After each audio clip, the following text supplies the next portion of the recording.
Welcome to this explainer. Let's get right into it because here is a massive reality check.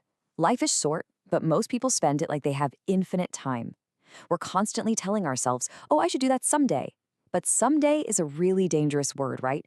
It completely tricks you into thinking you have all the time in the world. Over the next few minutes, you're going to learn some incredibly powerful strategies to make your time actually count. And we're not just talking about managing your calendar, we're talking about truly living. These aren't your typical generic time management tips. We're diving into deep psychological insights about how life actually works. Look at this single jarring number, 30,000. That is it. The average person lives just 30,000 days total.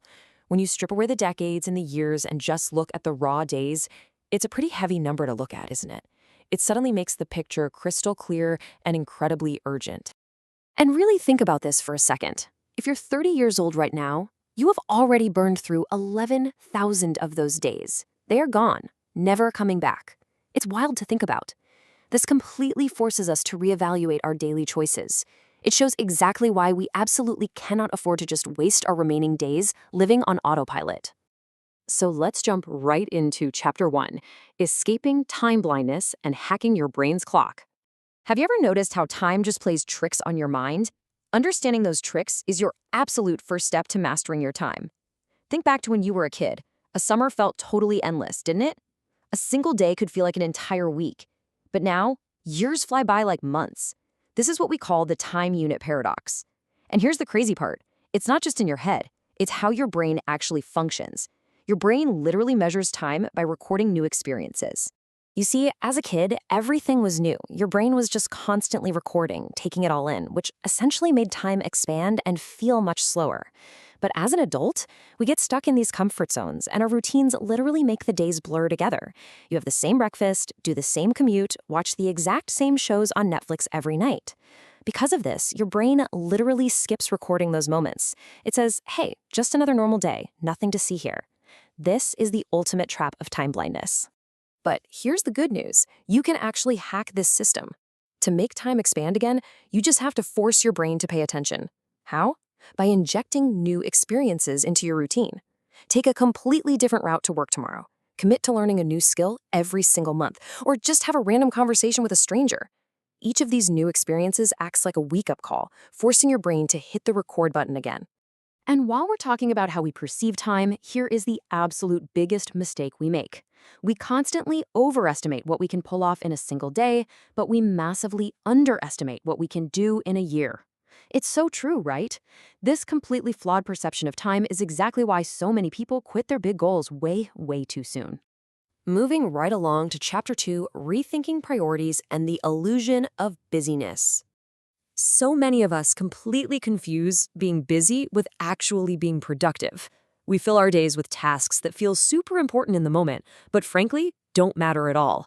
To fix this, you have to try the deathbed test. Picture yourself at 90 years old, looking back on your life. Are you really going to care about that extra hour you spent grinding at the office, or are you going to care about the time you spent with your family? We always tell ourselves, oh, I'll just finish this one report first. Meanwhile, life's real priorities are just slipping away, one day at a time. The deathbed test cuts through the noise and makes your true priorities crystal clear. Here's what highly successful people understand. Knowing what not to do is actually way more valuable than knowing what to do. Try this two-list strategy. First, write down absolutely everything you want to achieve. Got it? Now, circle only your top 3 items. Everything else on that list, that is now your strict avoid list.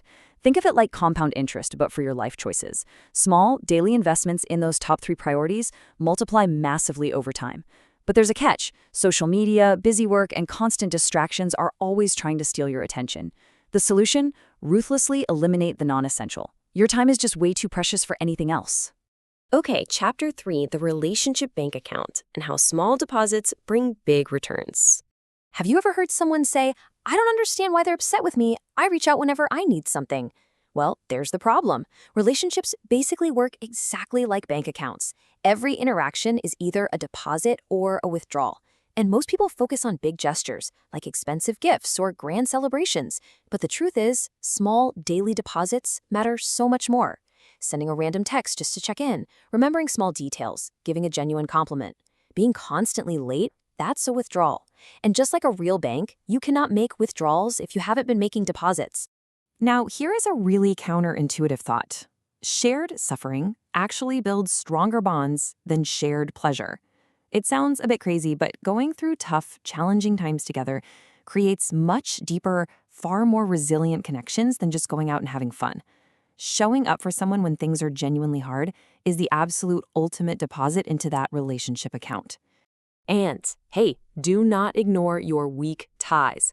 Your strong ties, your close friends, they give you the emotional support and comfort you need. But your weak ties, those distant friends and casual acquaintances, they are actually your bridges to brand new ideas, perspectives, and opportunities. You absolutely need both to grow.